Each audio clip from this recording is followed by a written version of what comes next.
Hi, everyone. This is Mary Kurek, and I'm with Frontrunners Innovate media platform here. And we are all about interviewing and bringing a spotlight to people all over the world who are solving the world's problems, big, juicy, fat, juicy problems. And today I have someone who's doing that.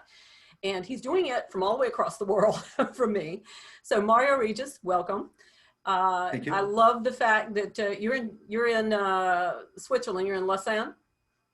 Yes, I am. Yeah, near Yes. Geneva. Hmm. Right. And so we're very tickled that you spent some time this evening with us. So thank you Thank for you. that. Yeah. I said to you just a few minutes ago before we decided to hit record that what I love about you is that you kind of combine two things that I think most people never thought would belong together. And that is the social impact and the government or the public administration part of the world. Two have happily existed separately for a long time, and I think have tried to cross over here and there. And I think they're good partners, but I don't know that they ever would think about living or cohabitating in the same environment. And what's really good about this is you have a background that supports this sort of thinking and this sort of, out there thinking for bringing together these two entities. I want you to start there. So if you'll start with your background and bring us up to what you're doing, let us know why this is important to you. All right. Yeah. Well, since 4 years old, I started with this thing. Actually, I realized that civilization as a whole, I realized that the whole world had so many problems because I just heard people complaining about basically everything. And also, that was 1984, and Ethiopia was having that horrible starvation situation. Yeah. And when I came across that at that age, it really hit me real strong, and I felt I have to do anything, whatever I can, to make sure that these kind of problems do not happen, because it felt to me there was no need. it was just people misguided. Yeah? And spent the life searching for that, studied philosophy, law, had was going around the academic world with international relations and economics, went into monastery, traveled the world, very much on a heterodox, not orthodox path. Yeah, very much on a multi-sectoral approach, multidisciplinary research. And I came along these decades, I developed this integrated systemic solutions approach towards bringing abundance and solidarity as paradigms in society. So yeah, I don't know if this answers the question. It's a whole, I could see that. That's through a lot of research, and I guess, and deep looking, you've come up with this working theory about solidarity. And tell me what you mean by abundance. Tell me your definition of that in the Yes, context. abundance, yeah, in our abundance program is about wholesome living standards, yeah, experienced by every living being, or most of, yes, nature and humans alike, yeah. Certainly human-centric, as we are so influential in nature, but also as we are humans, yes, all in our project, even though we do have animal friends. And it's about also, when we talk about wholesome living standards, you talk about access to everything that renders life an excellent experience, yeah, a satisfactory and wholesome one. And for each person is different. Yeah, every person is a universe. Some people, they like more arts, sports, I don't know, and farming. And other people like technologies, I don't know, science and rituals, yeah, spiritual rituals. Different people are different, yeah, and we want to make sure that everyone's highest potentials are enabled to manifest, yeah, and everyone's complete wholesome living is accessible, and they are given the tools by which they can reach such kind of experience. It's certainly not be possible to make people, yeah, happy, satisfied. It's not possible. But we can give the tools, yeah, by which offer a portfolio of tools from which they can choose, yeah, and use those tools for their own self-improvement and their roles, the improvement of their roles in society, which will be then rewarded, yeah, because you see nowadays, or for a less long time, people have been rewarded mostly to fulfill other people's agenda. Yeah?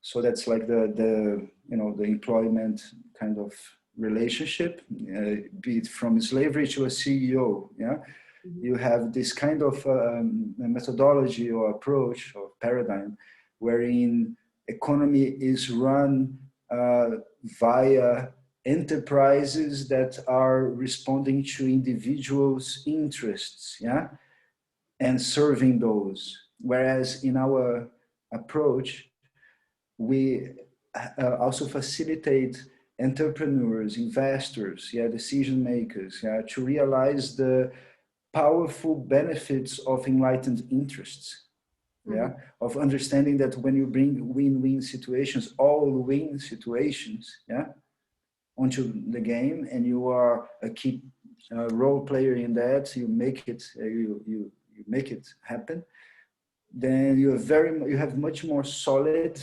businesses. You have much more support from all the stakeholders. Yeah, you have a much more long-lasting impact. Yeah, and most probably you have also much more profitable business. Yeah. Now, yeah. In abundance, what we mean by abundance is this: is ecosystems of enterprises and investors, and you have the delivery partners, the coordinating partners, the science partners, dialoguing with civil society, responding to civil society's demands and needs, yeah, by offering them these portfolios of solutions and having each group choose from those solutions what they prefer. And so very freedom based. When you developed the abundance program, and by the way, how long ago was that? It's been a 34 years work, but since 2009, yeah, it's been coming out in sequence. Yeah? And this is through your own consultancy, correct? That you work with it. Yeah, there has been consultancy works. Yeah, there has been also a lot of people coming into our groups and contributing, among them some of world authorities in different sectors. Yeah, great scientists, great entrepreneurs who have done a lot of impact. Yeah, I would rather have them allow me to mention because I haven't asked them the permission for this, but yeah. So if you were to paint me a picture of what an example might look like, if you could, and it doesn't have to be real life. If you have a real life example that you can share, that's great. Or just give us some kind of vision of what this looks like when it's working well. All right. Yeah. So when we are talking about next civilization model, okay? So we're talking about systemic solutions in every sector. So when it comes to educational system, yeah, we intend to bring these methodologies where right now, for example, we are having Montessori school, directors interested in converging with Muni school, which is a great methodology in India. Yeah, many awards has received.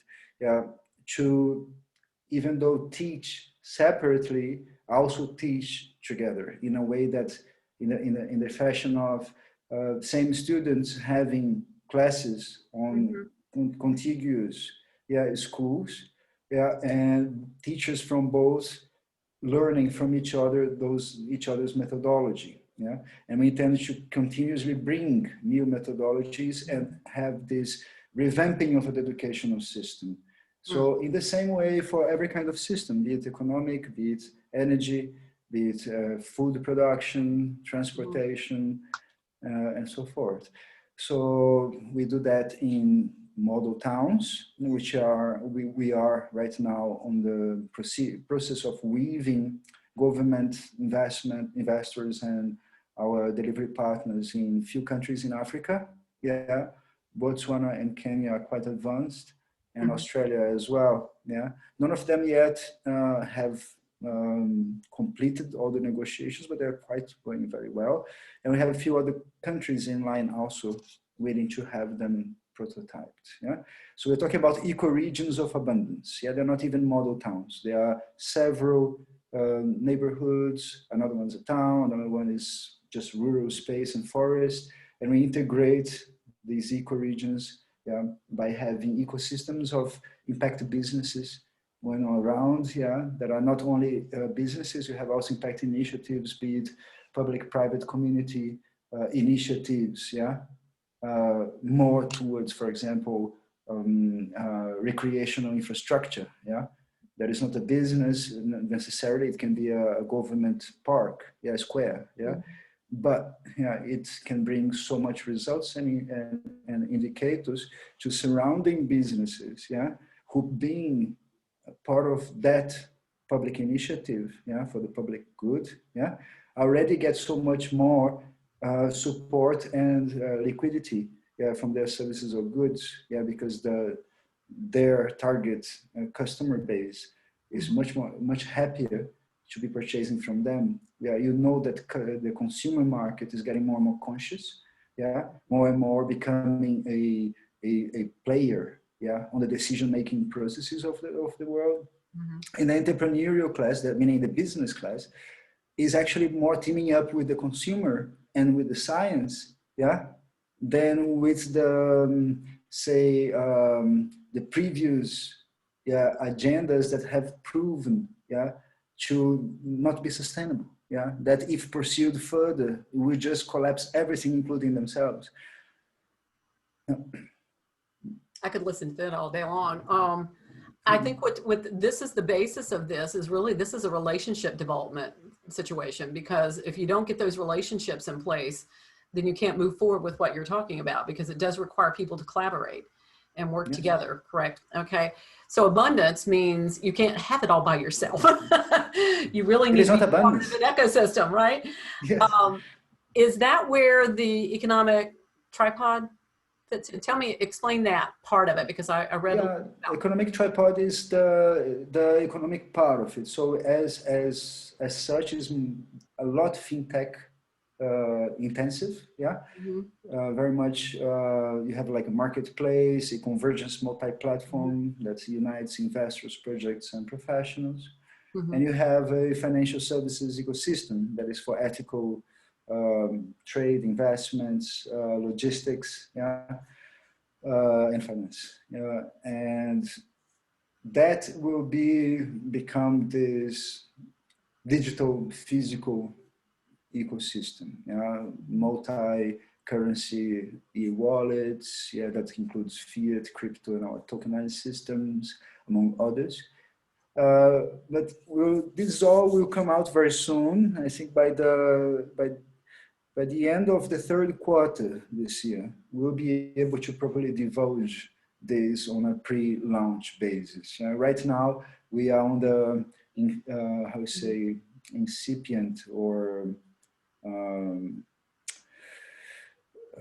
embryonic, yeah, Yes, part developmental of stage. development. Yeah. Yeah. Yeah. Mhm.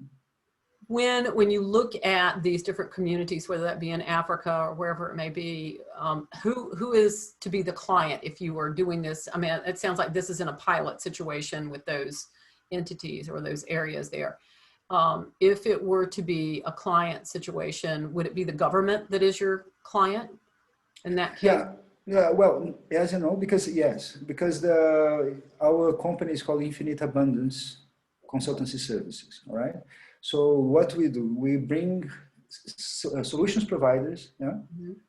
and investors, yeah, to talk to national governments and local governments, yeah, and the national business community, yeah.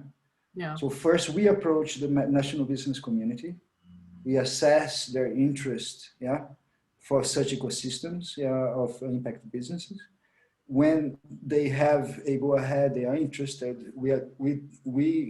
Uh, they approach the government on our behalf or together, yeah, as a proponent, Mhm.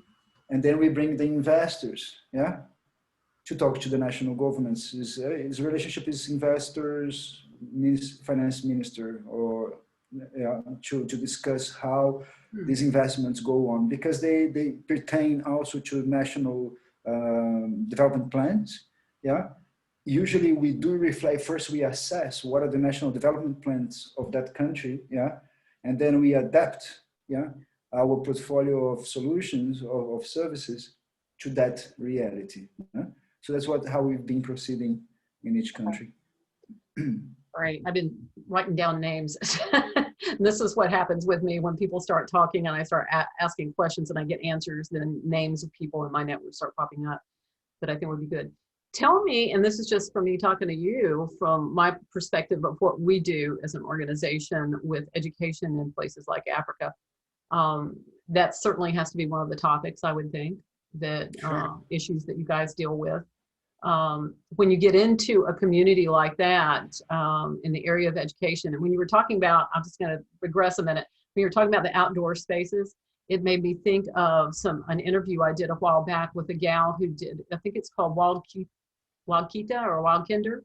So it's kindergarten in the wild. It's kindergarten in parks. They, it's all outdoors. So, and they don't leave a footprint, whatever they are dealing with outdoors. It's like this fancy daycare where you pay a lot of money and you literally send your kids to school and they go outside for the preschool part of their life. And they pack up everything. I mean, they even do their lunch or whatever there, and they pack up everything, and there's nothing that shows that they were ever there when they come away. But they use a lot of parks and people's, I guess, private, wooded areas or whatever to do these things. And I don't know that it's maybe the same place every week. They change it off. But it made me think of the immense amount of coordination and collaboration that have to happen to make that happen. So you've got all kinds of permissions, and you've got to understand weather issues and prepare for all that, and you've got to have probably everybody being on board from the standpoint of the businesses that are surrounding the area, because you've got kids running around screaming and playing and stuff. But what do you see? Let's just give an example. Okay, so what if it was in Botswana, and you had some, you've got people maybe, learning, maybe some teenagers learning in a sheltered sort of area that's not really up to speed. What would be, if you had the government's help and things like that, what would you see as being something that would be a first step for you to do when you went in? Assessment. That's always the first place. Start with always, yeah. We a complete assessment of individuals and families. Yeah, first surveys of what are their challenges that they're facing right now. First, yeah. Mm-hmm. Do they have any immediate emergency or need help? Need for help. Second, what are their aspirations in life? Yeah. Mm-hmm. What are their background, professional, educational? Yeah. What are their talents and skills that they can feel that they would like to, and also ask each other. We ask like friends to tell about their best friends. What do you think that is their best skills and talents also? Because sometimes the person doesn't know themselves, but others know because they're, So that kind of approach. And then we also have the economic assessment, the political, cultural, historical, environmental, and so forth, so that we understand fully, as much as we can, of the reality that is there and what kind of demand for solutions that they might need. We are always looking for problems, as many problems as possible. Yeah, great, send us. You're gonna find them. We solve it. I don't have any worry about that. You're gonna find those. Yes. Culture, and one of the things that I think about is some of those countries that you'll be in is that they have some cultural norms that would not be probably consistent with your own belief systems.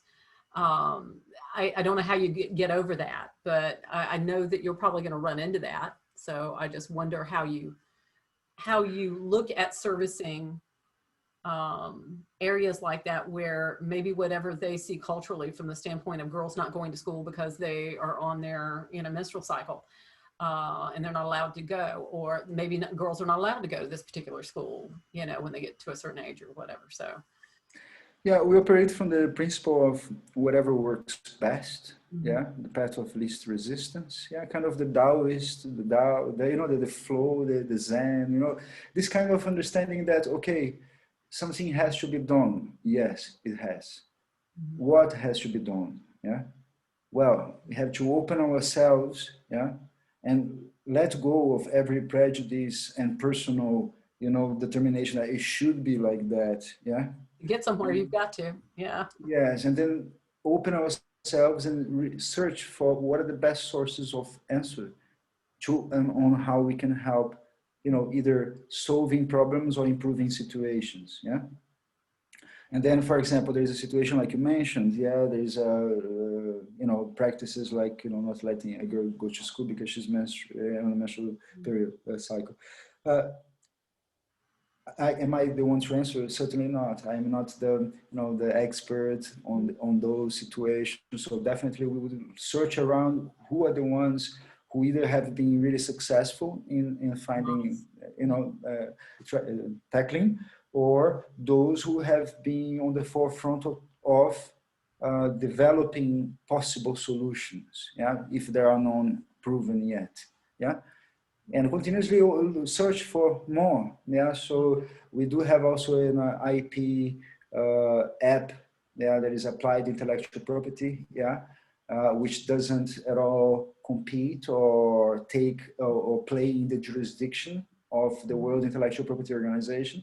Yeah, because it deals with direct benefits and contributions that people can give to existing entities. Yeah. Mm-hmm. So we intend to have that also rolled out, yeah, and made sure that people who can contribute with solutions for existing problems, even on the ideation basis, yeah, they get fairly rewarded and appreciated, yeah, their ideas. Because a lot of, I don't know if I'm sure you agree with me that one of the top directors of WIPO has agreed with me that a lot of people have great solutions for existing problems that major companies face, major governments face, but they don't give. Why? Because they don't trust. If I'm going to go there, if they listen to me, yeah, first I will have to struggle to have to be heard, and if they hear me and they realize the incredible benefit I can give, they'll just take it and say goodbye. That's what's going to happen. Yeah. For most people, unless they are, or they are working, they know the way how to do it, to proceed. Most people do not know. So they have no idea how to help. I mean, they know how to help, but they won't. They will not even think about doing this. They will say, "Ah, don't do it, man. They're going to steal your idea. They're going to go away with it." Yeah. Try to do it yourself. Yeah. That's the culture around the world. Yeah. Mm-hmm. And also from the company side or the government side, it's very difficult to open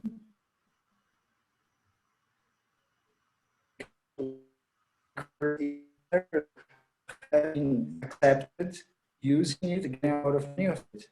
Then, yeah, you understand?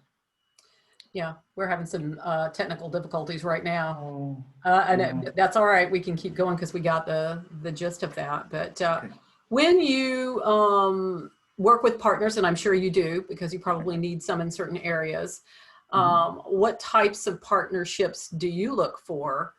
And then I'm going to ask you a little bit more about your green and smart city initiatives. So tell me about the partnerships that you look for.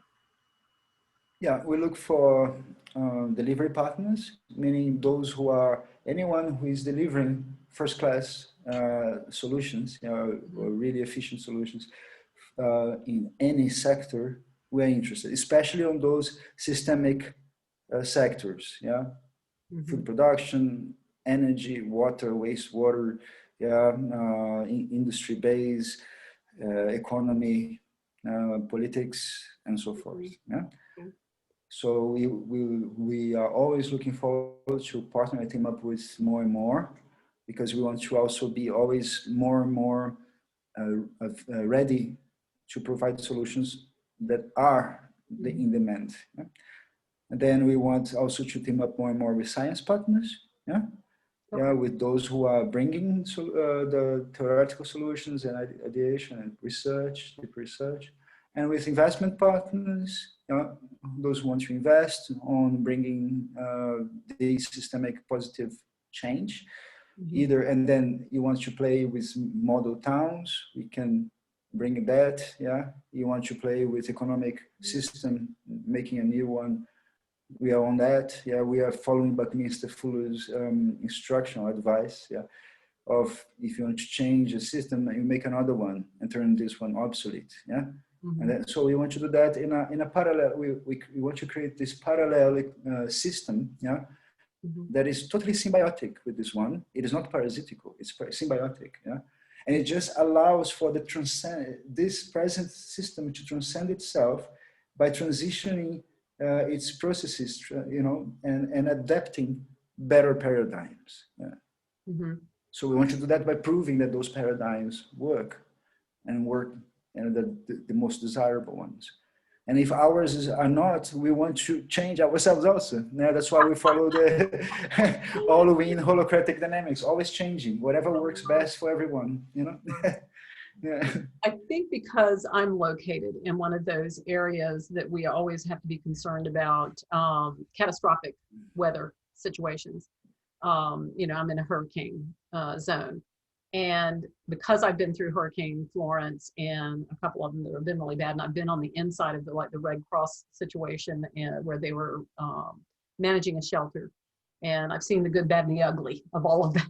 Not that Red Cross is ugly by any means, but I'm just saying I can see the problems that are inherent with dealing with that. I don't know how they do what they do, to be honest, because it's extremely challenging. And I had no idea how bad or how difficult I should say it was until I got in the middle of it.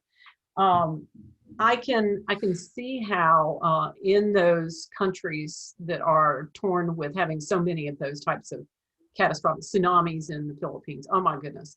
I've seen video from friends of mine and people who are in my network that send it, and it just scares me to death. The floods that have been experienced over and over and over again in some areas. And I have a lot of people in my network that deal with those types of emergencies. So like you, if somebody calls upon, then I can, deploy that person to go talk to them. But I can see how when you say systemic, and even though it's not something everybody deals with every day, but it should be something everybody prepares for in advance. And you're not going to get, just like anything else, you're not going to get two people to agree on the same thing. Always. Everybody has their own mindset about how best to do things.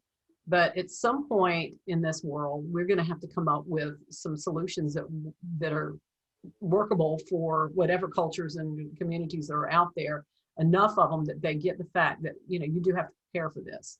And, reliving the same pattern of, we've been around this mountain before, why haven't we learned? We've done this before, and we still haven't gotten it. Yeah, so. It's been, to make a hurricane-proof building, like Category 5 storm. It has been quite, not that simple a process, until very recently, when one of our partners, Nev, started making these houses that are Category 5 proof, and that you can build in hours. You can build in hours. Send me the name. It's a modular house. Yeah, Nev House, I will. He's a great guy. He's amazing. Well, I mean, the work he has done. He used to be a shaper, a surfboard shaper. Oh, one wow. of the best. Many world champions use his surfboards. Yeah, and then he was so upset about how surfboards couldn't be recycled. As many surfers have been. Me too. I'm sitting here right now looking at two surfboards in my corner. There we go. I know. Yeah. So these are the great news, because now they can be recycled as like any other plastic, even dirty plastic, the garbage with the food mix. He can recycle all of that and make hurricane-proof, Category 5 proof houses. That can go anywhere in the world. Set up in one day. Yeah. I need to know him. But I think from the standpoint also of just recovery, not just prevention's wonderful. If we can prevent, that'd be awesome. But there's always going to be some kind of damage, and it's recovery after something like that is the big, I think the big bugaboo, and what agencies, who's doing what, whom, and food control, getting that to where it needs to go. And, it's a ton of coordination that nobody does well. And being able to save lives after is another thing. So, I think that looping in, you know, I know that's really a step aside from what you are mainstay, what you're talking about, but I see it in No, all it's the not. No, conversations. it's a part of our work is this Yeah, environmental and it social is. army. This is just to help It's not everywhere going where to is come up in emergency. everyday Yeah. conversations with somebody until they're faced with it. And then it's all encompassing when they have to face it. So it really needs to be part of the overall conversation, I think. And I mean, I've seen too much. And I will say this, anytime we've done anything around that subject, gets tons of attention from those in emergency management. Because they live it and breathe it every day, and not everybody else does, and they see what happens. So I think that would be an interesting place to get into. Green, real quickly, green, smart cities, neighborhoods. That sounds like it's a deeper dive than what you're doing with Abundance Program, but tell me a little bit about that. So one of the fractal models of Abundance Program is this, what we are calling Holopolis, yeah, or more, these green, smart neighborhoods. Holopolis can be as small as, you know, a small little village with 5-10 houses. Or it can be a mega Holopolis, which is going to be our, you know, major, you know, project that we want to be showcasing as the complete proof of our concept. Yeah. Yeah. So Holopolis has this name because Holo, as all the best practices, methodologies, technologies, no, that humankind has achieved, yeah, converging in a town, yeah, as to allow for every resident to have a wholesome life, a complete life. Yeah, that's why Holopolis. Yeah. Yeah. And it's based in abundance and solidarity, is like Abundance Program, the whole of it is. Yeah? Because when you have abundance and solidarity in an area, in a place, then the higher virtues of the self comes out. Yeah. Mm-hmm. If you're living in an atmosphere of scarcity, survival, yeah, and competition, selfish competition, it's very statistically is very much less of the noble part of the soul that comes out, and mostly, you know, quite vicious parts come. But when you have an abundant and solidarity, how to say, you know, based abundance and solidarity based town, yeah, wherein people are having access to everything that makes life complete, because everyone is doing what they love as a service to the community, and there are the number of professionals of each different occupation that is required in order for that homeostasis to happen is present in the town. So everybody's doing what they love as a service, and everyone has access to that, yeah, as well, because it's there. And then you have something that a trillionaire right now, if they want to have it, not available, sorry, not available. You can put all your money, yeah, not available. Yeah. You don't have a place where everyone is not only happy with themselves, they're happy and joyful with each other. They are collaborating, excelling every day, improving themselves in an incredible lifestyle, art, entertainment, industry, education, you know, name it. It's there, you know, in wholesome house, all sorts of health services. And we're talking about always this convergence of top professionals that multiply and exponentially and expand, yeah, the availability of those services by teaching forward and providing the services themselves. That's important to do. Yeah, you don't just provide the service. You have to kind of make sure the next generation knows how to do these things and move it forward. That's wonderful. Yes. This is fantastic. So we're looking for you to official launch when? Ooh, our partners, each one has an opinion. Yeah, my opinion is What's your whenever opinion? we are ready, which should be very soon as possible. Our company has been registered. Today finalize the registration in the UK. Okay. Yeah? But because what has You're happened gonna launch was, UK first? well, yes and no, because we are Botswana, Kenya, and Australia are happening, right? They're in the process. All We right. have other countries happening, but with the UK government, we have started talks with a member of the parliament who is quite interested in having our solutions, at least heard about and understood by some people in the government, so that they have it in their cards, you know, whenever they want to use, they can. You know? Okay. Well, excellent. So as we sit right now, it is early April 2021. And so we will hope that sometime over the summer we get to revisit and see where you're at. And Exactly. yeah, By that time should be already some website and that's what some we want to, public news already coming yeah. out, and maybe some Send us new, the news release. platforms. We'll put it out. There We'll you go. do. We'll do. Thank you. Well, that's perfect. I'm going to close this out with a big thank you, and stay on if you will, because I have a couple of people I want to mention to you that are in our network that I think might be good for you to know and for them to know you. That's what we're all about here at Frontrunners Innovate Connections. Thank you so much. I'm honored, yeah, and happy for everything. Yes, and everybody who is listening, if you want to know more and want to get in touch with us, yeah, I have given you my LinkedIn. I think I should give you also my partners. Yeah, any other one or two partners at least. Yeah, we won't put email addresses. This is becoming a YouTube, and then we'll be embedded. But what we will do is put whatever links that you share with me on the same page. And we'll put it also with the YouTube. So anybody that wants to connect through LinkedIn with you, if you have a website or a Facebook or anything like that, any other kind of social links, we'll be glad to put those with it. Yeah, sure. We'll do that. All about that. I hate putting people's phone numbers and email addresses. Too private. Yes, please. That's too private. Yeah, people knocking at my door. Like, so good morning. All right. Well, Mario, thanks so much. We appreciate it. And we look forward to Shu. checking back in on you. Very much so. I'm looking forward to. Thank you.